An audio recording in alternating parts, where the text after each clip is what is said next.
हो गया इनको? मतलब डेली फिसलते हैं, डेली खिसकते हैं। अमित शाह जी से सीख रहे हैं। प्रधानमंत्री जी भैंस, मंगलसूत्र, हिंदू, मुसलमान, मुजरा, पाकिस्तान भी का भी आगमन हुआ। सर एक दिन बोलते हो कि दैवीय शक्ति से आया हूं, बायोलॉजिकल नहीं है, अगले दिन मुजरा बोलते हैं, अब ये बात बता रहे हैं। कहीं ना कहीं तो कुछ गड़बड़ है। पहलवानी है क्या, कुश्ती है? तब तो दारा सिंह को ही बना लेना चाहिए था। हाँ, 200-250 केजी की वजन वाला सुमो पहलवान लाना चाहिए। आपकी जुबान से चीन बॉर्डर नहीं निकलता है। लाल आंख किसके लिए? ईडी, आईटी, सीबीआई के माध्यम से विपक्ष के लोगों के लिए। दुनिया ने ऐसा प्रधानमंत्री नहीं देखा। क्या हो गया इनको?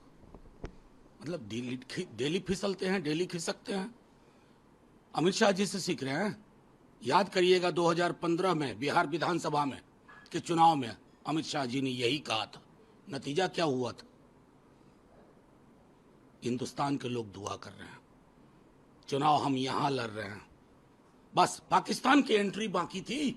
प्रधानमंत्री जी भैंस, मंगलसूत्र, हिंदू, मुसलमान, मुजरा, पाकिस्तान भी का भी आगमन हुआ।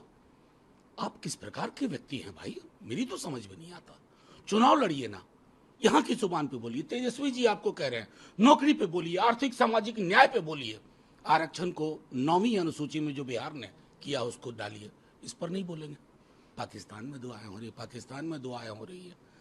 मुजरे जिसकी जुबान से मुजरा निकले चुनाव में, उनके बारे में और क्या टिप्पणी करूं? सिर्फ ये कह सकता हूं, सर एक दिन बोलते हो कि दैवीय शक्ति से आया हूं, बायोलॉजिकल नहीं है, अगले दिन मुजरा बोलते हैं, अब ये बात बता रहे हैं। कहीं ना कहीं तो कुछ गड़बड़ है। उन्होंने ये भी कहा है कि देश को एक दमदार प्रधानमंत्री की जरूरत है क्योंकि जिहादिया इनके लिए दुआ कर रहे हैं। नहीं नहीं, ये पहलवानी है क्या, कुश्ती है? तब तो दारा सिंह को ही बना लेना चाहिए था। हाँ, 200-250 केजी की वजन वाला सुमो पहलवान लाना चाहिए। क्या जुबान होगी ये प्रधानमंत्री जी? लोकतंत्र सामूहिकता की चीज है। और हां, आपकी जुबान से चीन बॉर्डर नहीं निकलता है। लाल आंख किसके लिए? ईडी, आईटी, सीबीआई के माध्यम से विपक्ष के लोगों के लिए। प्रधानमंत्री जी दूसरे चरण के बाद जो आपकी भाषा का क्षरण है ना, वो आगे भी चिंता देगा इस देश को।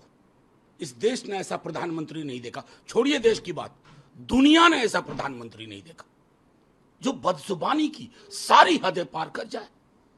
कहीं तो एक सीमा रेखा रखिए ना प्रधानमंत्री जी। कैसे नींद आती है आपको इतना कुछ बोल करके? आपके बारे में कोई इस प्रकार की टिप्पणी तो नहीं करता? मतलब मन नहीं भरा हिंदू मुसलमान करके, अब यहां आ गए आप।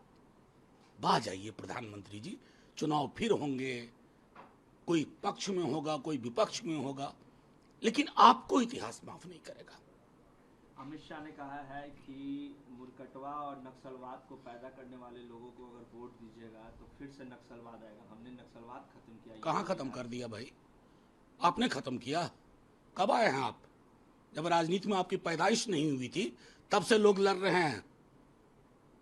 और हां, मुरकटवा वाली बहुत सारी स्टोरी हमें भी गुजरात से मालूम है। जुबान फिर से खोलना शुरू करूंगा तो दिक्कत होगी। सीधे करीब मुद्दों पर बात करिए।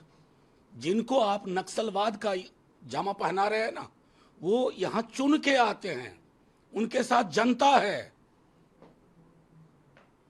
आप उनको, अगर उनका अपमान कर रहे हैं तो जनता का अपमान कर रहे हैं।